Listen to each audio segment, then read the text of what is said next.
বঙ্গোপসাগরে সৃষ্টি হওয়া ঘূর্ণিঝড় রিমালের প্রভাবে সারা দেশে ভারী থেকে অতি ভারী বৃষ্টি হতে পারে বলে জানিয়েছে আবহাওয়া অফিস। উপকূলের 15 জেলায় হতে পারে জলোচ্ছ্বাস। সন্ধ্যা 6টার দিকে ঘূর্ণিঝড় রিমালের সৃষ্টি হয়। উপকূলীয় জেলা ভোলা, পিরোজপুর সহ বিভিন্ন স্থানে বৃষ্টি শুরু হয়েছে, সঙ্গে আছে ঝড়ো হাওয়া।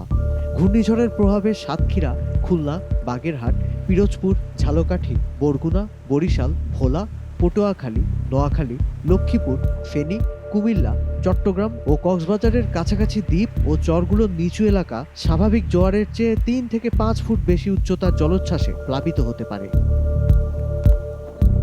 ঘূর্ণিঝড় ঘোষণার পরই পায়রা ও মোংলা সমুদ্র বন্দরকে 7 নম্বর বিপদ সংকেত এবং চট্টগ্রাম ও কক্সবাজার সমুদ্র বন্দরকে 6 নম্বর বিপদ সংকেত দেখাতে বলা হয়েছে।